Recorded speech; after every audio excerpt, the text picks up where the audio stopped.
So the U.S. is sending more troops to the Middle East, even while the talks are continuing through intermediaries, as the Strait of Hormuz remains effectively closed, and that's got to change. So what could actually change things and maybe put us in control of the strait? Let's take a look at what's on its way. First off, you got two carriers that are coming our direction. You got the 11th Marine Expeditionary Unit coming on this ship. About 2,500 Marines are coming. And then you have the USS Tripoli and 31st Marine Expeditionary Unit, both coming from Japan. And look at what they contain. They got Ospreys, they got armored vehicles, amphibious assault ships to get them onto shore. Now, where could they be heading? Well, if they're going to see some contact, it's going to be right here in the strait. And some of the key islands, you hear a lot about Kharg Island, but there's also Kish Island and Hormuz Island, all contain various different, Iranian units. And here's roughly what's in there and what the Iranians seem to have assembled. They got rocket launchers on these islands. They got some submarines there. They got to be destroyed, obviously. Unmanned surface vehicles, heavily armed speedboats. They got to be destroyed. They're the ones causing so much havoc and potential havoc that keeps the Strait of Hormuz pretty much closed.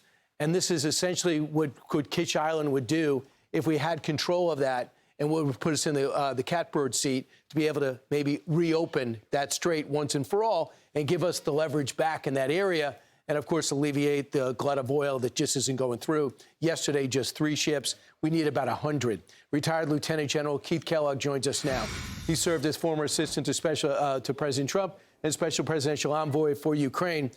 General, how would you characterize where we're at right now, and what do you think that our Marines could do when they get into theater?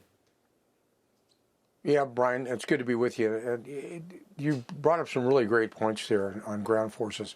Look, I'm a big believer right now we just need to secure the Strait of Hormuz. And you can do that with 2 amphibious ready groups, Marine ready groups, that are headed in that way. They're a self-contained unit. They've got aviation assets, they've got helicopter assets, they've got 2,500 Marines on each one of the ARGs, and they can open up the straits out there and occupy that ground. Look, I'm a big believer in putting boots on the ground, not necessarily into Iran, but taking Kharg Island and also taking the Strait of Hormuz. Look, we kind of need to do it the way the Romans used to do it. You need to put your legions on the ground to secure the territory and give them confidence that they can do it, that we can open up the strait. Look, I know there's risk involved. There's always risk involved. But those kids, those young men and women, they understand the risk involved on taking both Kharg and opening up the Strait of Hormuz as well. So they've got the ability to do it. The amphibious ready groups of the Marines, they can open up the lower half of the strait, do it. And then I turn around to maybe the 82nd Airborne Division or Rangers or somebody like that to take Kharg Island. I would be able to control basically the oil outflow of Iran. And then when you start talking to Gallup, who's the name that you hear being mentioned, who's a Speaker of the House of Iran, that gives them more leverage to do it. You basically cut off their economic lifeline. You know, President Trump saw that in 1988 when he mentioned he should take Kharg Island. And he's the only president that's had the guts to be able to launch forces into the Gulf region to take control of that. I mean, it controls not us. It controls much of the economies of the Far East and also partially of Europe.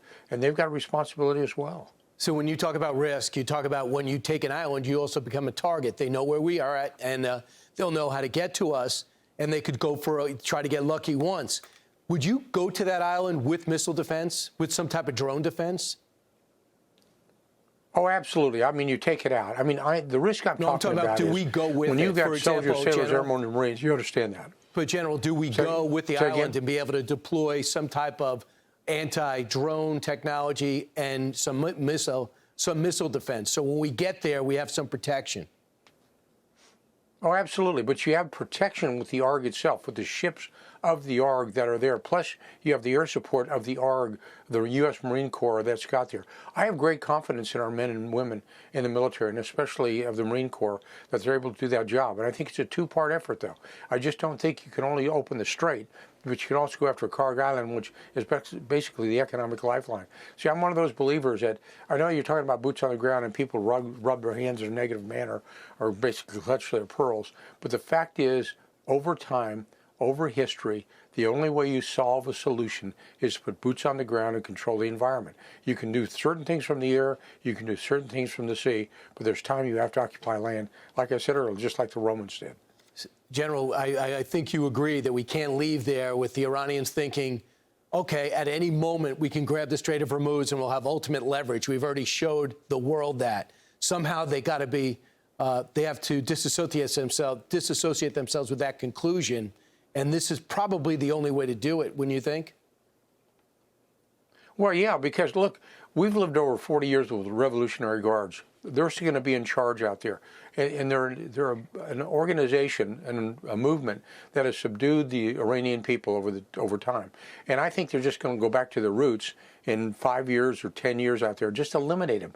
We have to have a different type of government, I believe, get rid of the theocratic government, put the mullahs back in the mosques where they belong, and let some type of government run Iran. It's going. I'm not sure that Gallup is the right person, but he's the one we're going to be talking to, and give President Trump a lot of credit. At least he's willing to talk to him, but he's got that heavy hand of the military right behind him, and he's not afraid to use it. Hey, it's Will Kane. Click here to subscribe to the Fox News channel on YouTube. It's the best way to get our latest interviews and highlights. And click to subscribe to the Will Kane podcast for full episodes right now.